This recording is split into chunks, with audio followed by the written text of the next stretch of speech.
For millennia, men have found darkened corners, quiet rooms, locked doors, and gathered. There, it is said they conduct strange rites, act out medieval rituals, and try to remake the world in their own image. Activities shrouded in mystery, membership unknown, the marks of the secret societies. Two secret organizations may loom largest in the public mind: the Freemasons, or Masons, the world's oldest and largest secret society, and Yale University's Skull and Bones, one of the world's smallest and most exclusive secret societies. Why do some say that their members will defend their brethren or protect the group's secrets at any cost? This former Mason says death threats have followed him ever since he started revealing the secret rituals of the Masons. This publisher says he was contacted by Skull and Bones member and former President George Bush when he tried to expose the secrets of that group. A one-time high-ranking detective in London charges the Masons with destroying his career when he tried to uncover an alleged Masonic conspiracy. The bonds formed among members flow from their hidden rituals. But how these ancient and mysterious ceremonies work their magic remains unexplained.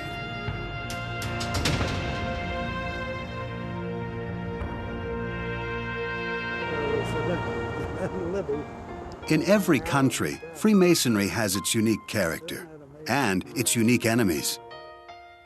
In the United States, the most caustic foes of the organization are conservative Christians. More than 24 Protestant denominations have joined the Catholic Church in opposing Freemasonry. They see exotic rituals drenched in religious symbolism, bloody oaths exhumed from the Middle Ages, and an aura of mystery, and find the horns of Satan in the compass and square. In his early 20s, Jack Harris joined a Bible study class at a Baptist church outside Baltimore. Several of his classmates were Masons. My friends in the Bible class told me that the Masons was mysterious, that you will learn things about God that you will never learn in a church. I liked the men that I was involved with in Freemasonry very much. They stuck together, they backed each other up. The fact it was an all men's organization, I kind of like that. Harris quickly advanced through the levels of Freemasonry. Within just 7 years, his lodge installed him as its leader, the Worshipful Master. I had a definite, heartfelt interest in what they believed in. I had an interest in the ritual. I loved the whole association with the organization and what they taught. In 1970, after 9 years in Freemasonry, Harris became a born-again Christian after watching a Billy Graham crusade on television. He began objecting to the rule that Masonic ritual cannot mention Jesus Christ because no aspect of Masonry can favor one religion. Harris found that philosophy incompatible with his version of Christianity. He quit the Brotherhood. He believes now that Freemasonry is satanic. He cites the ritual for one ceremony, which uses a human skull resting on a Bible, burning candles, and a sword aimed at the throat of a kneeling man. Identical, he says, to the altars used by worshipers of the devil. They teach you different principles of how to get to heaven, how to live a good life, apart from Jesus Christ, contrary to the Word of God, which means they're giving you a lie. Satan is the father of those lies. Harris's conclusion is the same as one of Freemasonry's most outspoken and influential opponents. A physician and author from Beaumont, Texas, Dr. Larry Holly has led the anti-Masonic fight before the Southern Baptist Convention, the largest Protestant denomination in the U.S. I believe that the system of Freemasonry, the dynamic of Freemasonry, the spirit that empowers Freemasonry is Luciferian, is satanic. Freemasonry treats Jesus Christ as a good man or a great leader or as a great prophet, but ignores the reality, in my mind, that he is in fact the only begotten Son of God and the only way to salvation for men. Jack Harris believes the Masons have turned their satanic fury on him. After Harris left the organization in 1972, local ministers asked him to tell their congregations about the so-called evils of Masonry. he began to dramatize Masonic ceremonies, depicting the actual secret rituals. Behind me, to the left, is where the Worshipful Master sits. I am the Worshipful Master of the Lodge, and over his head is a symbol, the letter G. And here we have the three lesser lights of Freemasonry. 14 years after leaving the Masons, Harris appeared on national television, revealing the secrets of Masonry to the country. Then he says the serious threats began. Harris heard one of the most harrowing from a minister in the Philadelphia area. Reverend James Flanagan had signed an affidavit attesting that he had been told that 4 citizens of the state of New Jersey, later identified according to Harris as state troopers, had said they wanted to travel to the state of Maryland for the purpose of murdering Jack Harris. They promised to kill my wife, my children, and my person, me, for revealing those secrets. Harris called the Baltimore County Police. My house was under 24-hour surveillance for 1 entire year as a result of these threats. Based on the threats, Harris got a permit to carry a gun. He swears that the violent penalties Masonic ritual demands of its members for exposing secrets are not symbolic, as the Masons insist, but real. If anybody would have disobeyed the obligation or would have betrayed Masonry, I would have got some officers together of like mind, and we would have eliminated them. We would have murdered them. I took it seriously. I was never told in Masonry that the oath is symbolic. Did a conspiracy forged in the bloody oaths of Masonic initiation plot to kill Jack Harris? Every time he reveals Masonic ritual, is he risking his life? The actual 1986 complaint to the Baltimore County Police Department describes the police version of the case. The spokesman for the department explains the police response. Mr. Harris's house was not under 24-hour surveillance for a year or for any period of time at all. We got a complaint in 1986 that Mr. Harris had received third-hand a threat against his life. He supposedly exposed some rituals of a group that he belonged to. What our intelligence section did, they did some preliminary inquiries into what this group was about and if there were any historical actions taken against former members. They found nothing that would indicate that Mr. Harris would need 24-hour police protection from this agency. What Harris got, Novak says, is known as selective enforcement, an hourly drive-by from an officer in a squad car. He says that kind of surveillance usually lasts up to several weeks, not a year. Though Harris considered the threat deadly serious, his local police force apparently did not. After receiving the affidavit from the Philadelphia minister, Harris says he heard nothing more about the threat. Masons reject out of hand Harris's contention that Freemasonry's rituals lead to death threats. Masons say the infamous penalties for exposing Masonic secrets remain part of the American ritual because the members love tradition. Freemasons in England have removed the penalties.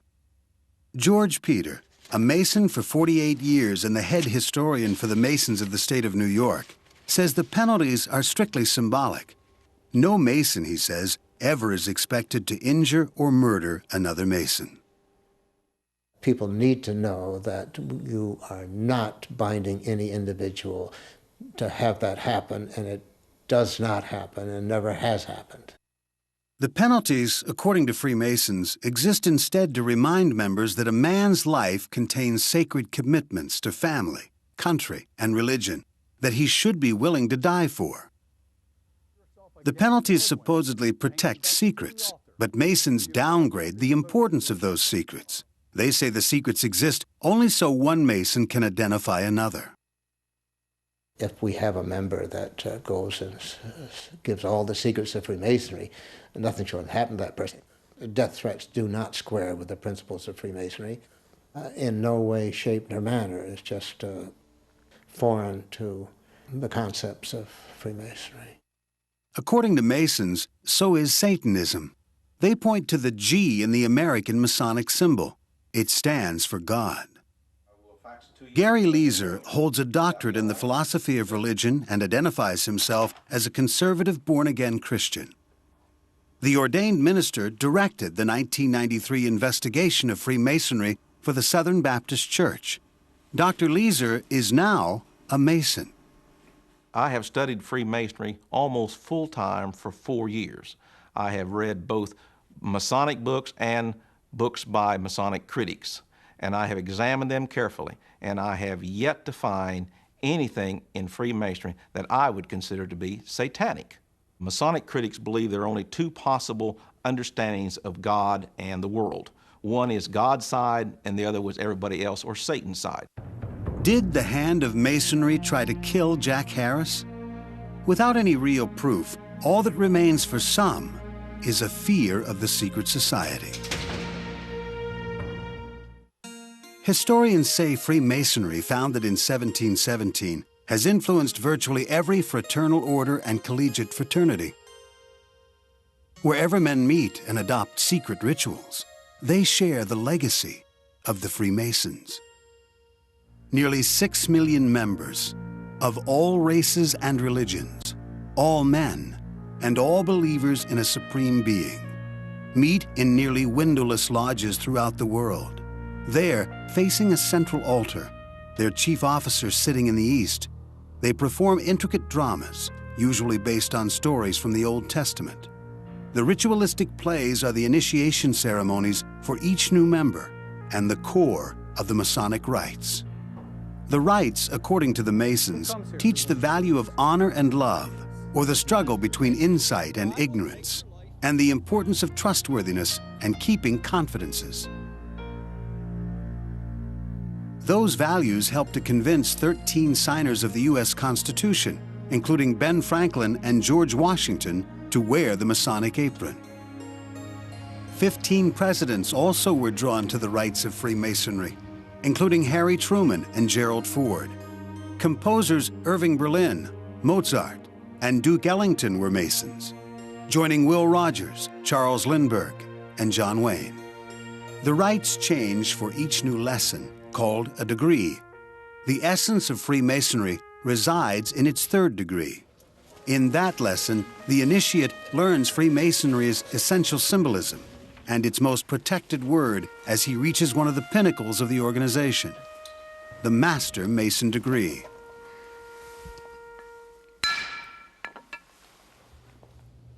This reenactment, conducted by Jack Harris, reveals crucial elements of the ritual for the Master Mason degree. It begins as the worshipful master, the head of the lodge, tells the candidate he must pass one more test before becoming a Master Mason. You have a rough and dangerous road to travel as a test of your fidelity in keeping secret all that has been communicated to you. In your travels, you will be beset by ruffians, perhaps murdered. An instance has been known. The blindfolded candidate, accompanied by his guide, plays the role of Hiram Abiff. In Masonic lore, the Master Mason in charge of building the Temple of Solomon in ancient Israel. During the ritual, a temple workman attacks him. Grand Master Hiram Abiff, I am glad to meet you thus alone. You have long promised us the secrets of a Master Mason. Behold, the temple is almost completed, and we have yet to receive them. Give me the secrets of a Master Mason. This is a very unusual way and manner of asking, nor is it the time and place. Wait until the temple is completed, and if found worthy, you shall receive them. This is neither satisfactory. Give me the secrets of a Master Mason, or I shall take your life. I cannot. Neither can they be given, but in the presence of three: Solomon, king of Israel, Hiram, king of Tyre, and myself. Give me the secrets of a Master Mason, or I shall take your life upon this spot. My life, but not the secrets. And die. 2 more attackers confront the candidate as Hiram Abiff before he is symbolically killed. Then die! Then the worshipful master raises him from the dead and finally accepts him into the arms of Freemasonry. I will now take the body by the strong grip of a Master Mason or the lion's paw and raise it upon the 5 points of fellowship. Maul, haul, bone. Brother Smith, you have been raised to the sublime degree of Master Mason, and the word which I have just communicated is a Grand Masonic word, which you promised in your obligation never to reveal except in a way and manner in which you shall receive it, and then only in a low breath. You have been raised upon the 5 points of fellowship, which are: follow me, foot to foot, knee to knee, breast to breast and hand to back and cheek to cheek or mouth to ear. Give me the word. The secret word, a part of every degree, is coupled with an oath sworn over a Bible, promising to defend fellow Masons and prescribing a blood-curdling penalty for any member who exposes the secrets or violates the oath of mutual defense. Binding myself under the no less penalty. Binding myself under the no less penalty. Than that of having my body severed in twain. Than that of having my body severed in twain. My bowels taken thence, and my body burned to ashes. My bowels taken thence, and my body burned to ashes. And those ashes scattered to the four winds of heaven. And those ashes scattered to the four winds of heaven. Brutal medieval penalties. Critics say they are as much a part of Freemasonry as the more than $1 million a day American Masons say they donate to charity. To their enemies, Freemasonry embraces a menacing mix of images and symbolism, forming a huge and sometimes to them, a malevolent secret society.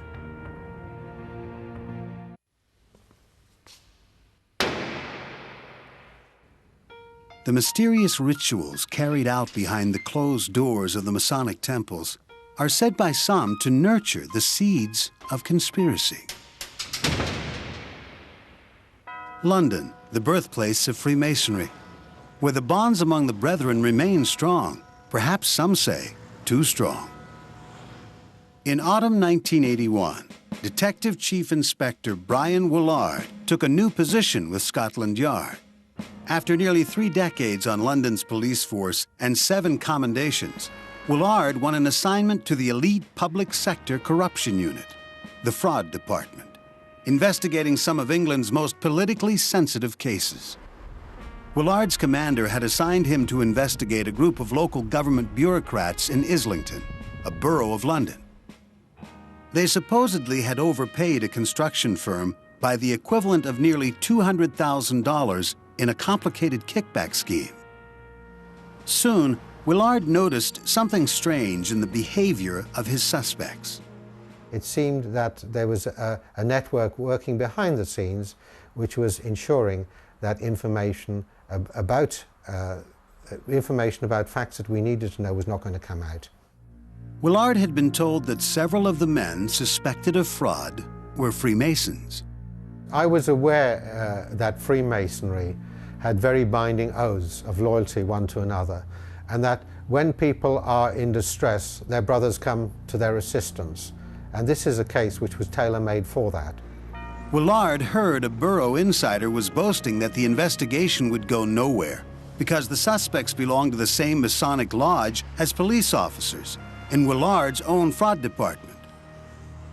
Journalist Martin Short, the author of a best-selling book about the purported evils of British Freemasonry, says Masonic connections between cops and criminals were well known to the London police. It became very clear in the 1970s when there were joint interests where Freemasons in the police and Freemasons, for instance, in the pornography trade were in the same lodges, that criminal offenders were given a license to traffic without fear of prosecution. Brian Willard was aware of this history of corruption. The investigation reached a crisis after he interviewed one of the suspects, telling him not to discuss the conversation with anyone. But immediately after Willard left, he allegedly was seen rushing to the office of another key suspect at the town hall. That night, according to Willard, that suspect locked his filing cabinet, something he almost never did, and left for an unannounced month-long vacation. The next day, Willard's secretary took an extraordinary phone call from one of London's top prosecutors, the one who decided which cases would go to trial. He wanted to find out the progress of the Islington investigation. London prosecutors, according to Willard, never ask for progress reports over the phone. He now feared this prosecutor, too, was a Freemason and might have been trying to affect the case. Willard then realized he had to interview him. Aware that most of Scotland Yard's chiefs appeared to be Masons, he assumed they would deny his request. This forced him to make the biggest decision of his life. Instead of asking his superiors, he would ignore the chain of command and confront the prosecutor. Willard needed to find out what or who had prompted the prosecutor's call. Willard says the prosecutor told him he couldn't remember why he had called Willard. By the end of that day, Willard's commander had stripped him of all his duties. After 22 years as a highly decorated detective, he landed in uniform at a desk job in the outlying station house at Wembley. Another detective, reportedly a Mason, took over the Islington Town Council investigation. Weeks later, the case was dropped. I expected somebody to listen to why I'd done it and appreciate it. But of course, there again, the issue of Freemasonry comes in, and that existed at the highest level of the police force at that time. And of course, I wasn't aware of that. Willard reported to his new assignment and started a private lobbying campaign for an independent investigation into the reasons for his transfer. For the first time in his career, he received damning reviews, written by his superiors at the station house, who he suspected were Masons. Willard refused to sign them. Nearly 5 years after leaving the fraud department, an anonymous ally mailed a package to Willard. It contained the secret membership list of this London lodge that chronicled the names of nearly all of Willard's former superiors at Scotland Yard and the station house at Wembley. I'd been looked at as somebody who was demented by the press and everybody else because I was saying this was happening to me, and nobody believed me. Well, I had proof. I had hard evidence. In 1988, Willard, citing ill health, refused to return to work. After 33 years, he was dropped from the force and abandoned his campaign. His efforts, however, may have triggered a major policy change. In 1997, after a series of hearings, a committee in Britain's Parliament made the unprecedented recommendation that Masonic police officers, judges, and prosecutors be required to make their membership public. Despite a lack of hard evidence, the committee concluded there was a public perception that Freemasons in the criminal justice system gave preferential treatment to fellow Masons.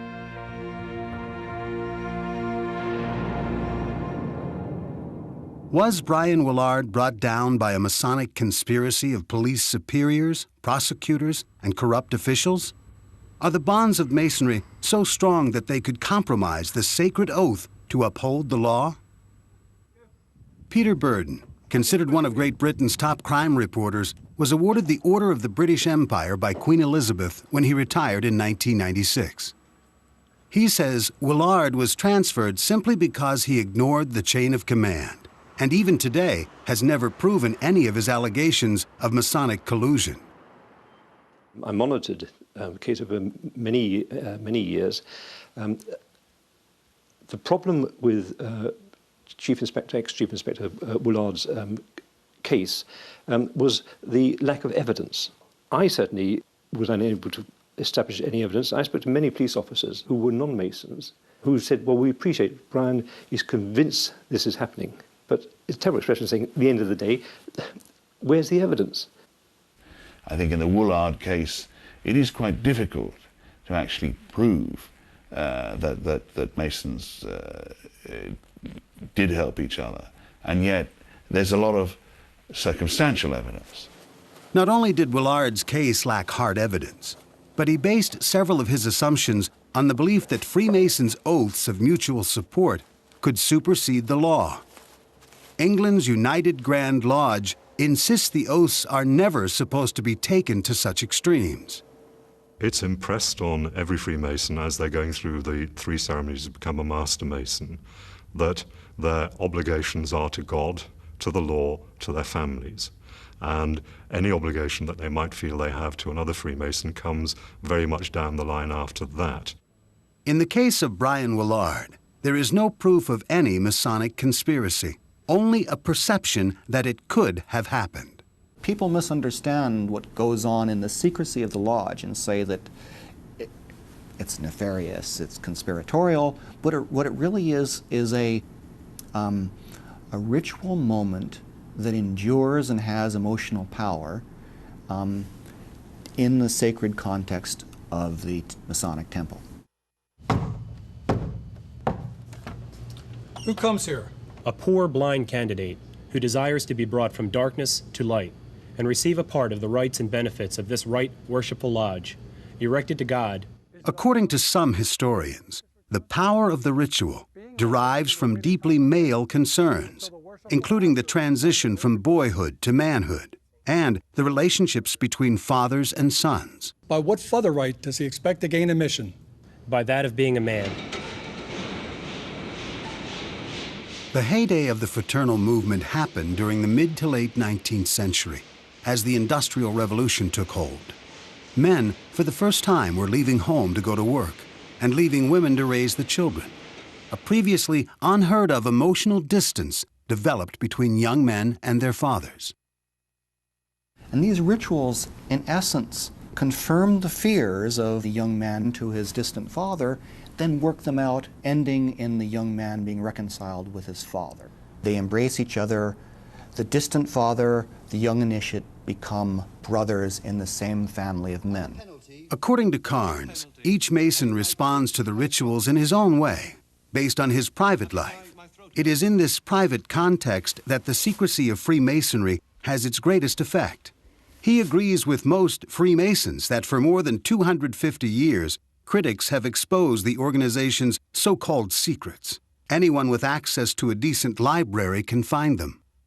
The real value of secrecy, according to Carnes, is as a bond between members and a way that allows members to fully share in the ritual celebration of the nature of men and manhood. When you take the secrets of this world of mystery and you lay them out nakedly into the world and the glare of the here and now of how we live, it looks goofy and silly. But in that sacred space, it makes sense. So they need to keep the space protected from eavesdroppers and those who would destroy it of its mystery. For nearly 150 years, it has stood on High Street in New Haven, dark and foreboding, on the edge of the campus of Yale University. It has no windows, and its doors remain bolted to all but the initiated. It is the impenetrable command post of one of the most prestigious secret societies in the world. Its members call the building the Tomb, headquarters of Skull and Bones. Since 1832, 15 Yale juniors, men only until the 1990s, often the most impressive members of their class, are tapped to become bonesmen. Throughout their senior year, they gather on Thursday and Sunday nights at precisely 8 p.m., referred to within the organization as SBT, or Skull and Bones time. Nothing that happens behind the doors of the tomb is ever supposed to be repeated, but the members say they spend those evenings eating dinner and exchanging their true feelings about themselves and the issues of the day.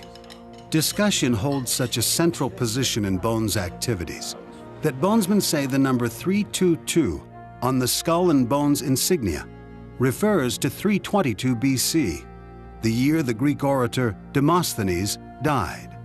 Many others claim the meetings are a boot camp for an organization that secretly controls the world's banking apparatus and its sources of political power. They also claim the skulls of Pancho Villa and Geronimo, allegedly stolen by past bonesmen, are on display in the tomb.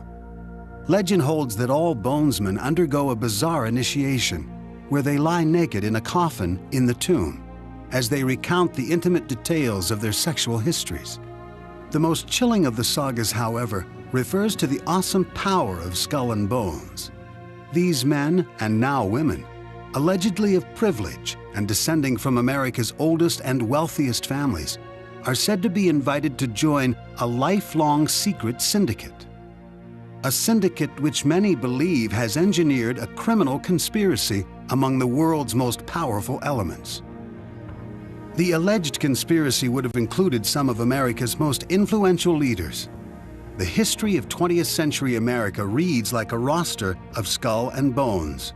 From William Howard Taft, the only man to serve as both President and Chief Justice of the U.S. Supreme Court, to financier and diplomat Averell Harriman, Time, Fortune, and Life magazine founder Henry Luce, Vietnam War architect McGeorge Bundy, and one of that war's best-known opponents, William Sloane Coffin. Conservative publisher, talk show host, and novelist William F. Buckley Jr., and former President George Bush. Skull and Bones was not always so secretive. As late as the 1920s, the New York Times even reported the results of Tap Day, the day when the society chooses its new members. Not anymore. Dozens of bonesmen were contacted for this program. The rituals they performed at their tomb affected them so much that few would reveal any part of the rites. Some, however, agreed to speak off the record, and they provided a clear picture of their ultra-secret initiation ceremonies. The following is probably the most detailed recreation of a Skull and Bones initiation ever seen on television. Each March, the sitting class of bonesmen extend an invitation to the candidates in the succeeding class. It happens on a night called pre-tap. Before this night, prospective bonesmen usually have no idea that they have even been considered. Near midnight, a huge fist pounding on a dormitory room door rouses a junior from bed. He opens the door and finds someone he has never seen before. Come with me. The candidate is hustled down a hall and thrown into a room. The only light in the room comes from the candles held in front of 15 faces. Some may be familiar. A voice identifies the group as the Order of the Skull and Crossbones. You will be asked to accept or reject. One throws down a box containing names and telephone numbers of those who can answer questions about the organization. Speak of this to no one. Suddenly, the faces blow out their candles. The room turns to black as an arm pushes the candidate out the door and into the hall. He's strong-armed back to his room. About a month later, Tap Night falls on the Yale campus. The candidates are told to stay in their rooms. Another stranger appears at the door. Skull and Bones, accept or reject? Accept. Come with me. If the candidate accepts, his initiation odyssey begins. One bonesman from the 1980s agreed to appear on camera to reveal parts of what he experienced, but anonymously and, at times, evasively. Someone shows up at your door, you've never seen them before, and they may say, follow me, and then you may follow them, and then there may be someone else, they may lead you to someone else. Another bonesman has described how he had to keep up with his sprinting counterpart as he ran through the campus. Eventually, the initiate arrives in the backyard of the tomb and takes a blindfold. He or she is spun and handed off. Apparently, nothing overtly physical occurs. Then the initiate is led into the tomb. Let's say someone is in a coffin. Let's say there are candles somewhere. Let's say there is Geronimo's skull. Maybe this serves to create this environment that's otherworldly. Bonesmen escort the initiate to room 322, the inner temple of Skull and Bones, a room draped in velvet and opulence, where the bonesmen hold their gatherings. There, members spin the candidate until he or she can barely stand. When the initiate gets his bearings, he sees for the first time that bonesmen old and new are packing the room. Hurrah for Skull and Bones, who wouldn't be a pirate, the whole broad sea he owns. His name the children. The group suddenly bursts into one of the many songs written for and by bonesmen to be sung only in the tomb. The initiation and other Bones rituals mysteriously work to convince new members that no secret told inside these walls will ever leave. Part of going through the rituals and the initiation is creating a feeling that this is a sacred place. So therefore, that creates this feeling of trust that having gone through this whole ritual and initiation, no one will want to break the secrecy. Bonesmen cling to that secrecy with such diligence that legends of mystery and conspiracy evolve. each neither confirmed nor denied by Skull and Bones. For those who believe the conspiracy theories of Skull and Bones, the initiation rites of the organization do much more than inculcate feelings of trust and a belief in secrecy. They provide the foundation for a lifetime of clandestine plots for power. In the summer of 1978, after graduating from Yale, Andrei Navrazov bought the country's oldest literary magazine, the nearly bankrupt Yale Lit, a journal with alleged shadowy ties to Skull and Bones. The 22-year-old Navrazov took the Lit national, gave it a full-color coffee table look, and Navrazov says eventually attracted 3,600 subscribers. It also changed radically from a showcase of student writing to what many Yale students and much of Yale's English department considered a right-wing journal, printing the works of obscure European writers, poets, and playwrights. After 4 years, Yale apparently had had enough and adopted rules that recategorized the Lit as a non-student organization, requiring the magazine to remove the Yale name from its title. Navrazov, now an author living in London, took the university to court. During the litigation, he says he felt the power of Skull and Bones against him. After losing at the trial level, Navrazov claims he and his lawyer decided to argue on appeal that another non-student organization had operated the Lit for decades without intrusion, namely Skull and Bones. Despite its location on the Yale campus, Skull and Bones is completely independent of the university. Navrazov would cite a book published in the 1870s and written anonymously that explained how Skull and Bones had subtly maintained control of the Lit since 1864. They controlled it when it suited them, and when it didn't suit them, they left it to lesser men.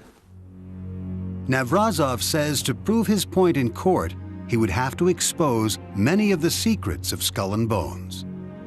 Navrazov then received this letter from the most powerful bonesman in the world, the then Vice President of the United States. Dear friends, thanks so much for sending me the latest issue, which I will read with pride. I appreciate your thoughtfulness. With best wishes, sincerely, George Bush. Navrazov put his own conspiratorial spin on the letter. The aim of the letter and the ensuing correspondence was to create the impression in us that Bush personally would intercede with Yale and have them call their legal hounds off. Navrazov believed Bush wanted to settle the case as soon as possible so the secrets of Skull and Bones would not come to light. He wrote to Bush, trying to imply that he wouldn't reveal the secrets if Bush would intercede on his behalf. Bush, in a series of letters, replied that he could not act as an intermediary. The last letter in the series is basically already a sign from him that they had their way, and that at that point he didn't think we were going to get anywhere with this. Navrazov's Skull and Bones argument failed. In the spring of 1986, Navrazov lost his last appeal, turned the Lit back to the students of Yale, and left New Haven for good. Did Bush, a former director of the CIA, make a subtle attempt in a seemingly innocuous note to propose a deal that would keep safe the secrets of Skull and Bones? Absolutely not, says Herb Parmet, one of the country's most respected historians and an authorized biographer of George Bush. There was nothing in that exchange of letters that was anything other than polite, typical George Bush, the kind of stuff that I've seen in every exchange of letters. One of the last things on his mind would be trying to subvert a guy who's taken over Yale's literary review. He followed the fortunes of it and sent a polite note. But to suggest anything else is mad. Some conspiracy theorists, besides believing that Skull and Bones runs the Yale literary magazine, see the members of the society as moneyed, influential soldiers in a secret war for power. They point to the late financier and diplomat Averell Harriman, the product of an old and wealthy family, as a quintessential example of the omnipotent bonesman. But only a few Bones alumni actually fit that stereotype. Eddie Santiago, a labor lawyer in Chicago and Skull and Bones class of '82, did not spend his childhood chauffeured between prep schools and his parents' estate. His parents emigrated from Puerto Rico. My dad was a working stiff at the steel mills, Southworks. I'm a lifelong Chicagoan. We've never moved from the South Side, and I used to hang in gangs when I was 13, 12 years old. I got busted for possession of a firearm. Santiago characterizes Skull and Bones as a debating society and believes it tapped him because he could articulate a unique point of view. I think they saw me as being one of those individuals that would fit in, I guess, to fit in the radical side of their debates, because I was very radical when they tapped me. And radical, I mean I was a Marxist. Santiago thinks any theory about a postgraduate cabal of sinister bonesmen is ridiculous. The fact that it has prominent members in industry and in law and other areas speaks very well and highly of its ability to select some of the best minds in the country. Santiago revealed that when those minds gather at the tomb, they remove all watches and timepieces to signify that time stops when the club is in session. TVs and radios are forbidden. He also said that inside the tomb, members drop their real names. Other bonesmen have disclosed that behind the closed door, drinking alcoholic beverages is outlawed, and that inside the tomb, members take on new names from characters in the 18th century novel by Lawrence Sterne, Tristram Shandy. According to one bonesman, the biggest part of what members do inside Skull and Bones is tell the histories of their lives, trusting that their words will forever be kept in confidence. Their histories supposedly reach startling levels of honesty. I talked about certain events in my life that I've never talked about before since, painful things. The secrecy of the organization is part of what creates the environment that allows you to become so trustworthy and so honest with all your fellow organization members. Harvard University psychologist William Pollack says secrecy not only can encourage honesty, but also has a broader effect. The secrets are the intangible bonds between and amongst the members. The way the men hold on to each other is by holding on to the secret. Some historians and social psychologists say that whenever gender roles change, all male secret societies develop, often revamping the rituals of earlier secret societies. They point to Robert Bly's Iron John men's movement. When they go into the woods and pound the drums, usually they're in a meet in the sweat lodge, usually there's this sort of bonding, and that's what they call it. There's a similar sort of mysticism about it, trying to recreate the primitive rituals and primitive religious ceremonies that gave existence a deeper resonance. As boundaries between men and women fall, experts predict a diminishing need for all-male secret societies. In 1991, Skull and Bones agreed to include women. They obviously share the men's interest in secrecy, but their membership signals a fundamental difference in the Bones experience, one that adapts to a new age. The young generation of males, although still confused in a certain kind of way about what it means to become a man, are asking questions more publicly, are more willing to engage in public display of uncertainty, and are relying more on women as part of the process of defining masculinity. On the other hand, American Freemasons, who average about 65 years of age, hold to their all-male tradition. Having a secret society is not in and of itself a bad thing. It only becomes a bad thing if what's going on during the secrecy is meant to be hurtful to others. But if it's meant to protect oneself or one's masculinity or one's growth, it can be a very positive thing and a very necessary thing. Will men always need places where they can get together by themselves? Yes, probably. Will it have to be secret and ritualistic? Perhaps not, and maybe not at all. Secret societies, the supposed birthplaces of criminal conspiracy, the so-called origins of deadly plots, the purported all-powerful manipulators of events, actually exist to provide their members with a place of emotional comfort, where the secrecy and the ritual work in an unexplained way to allow a deep honesty with their brethren and themselves.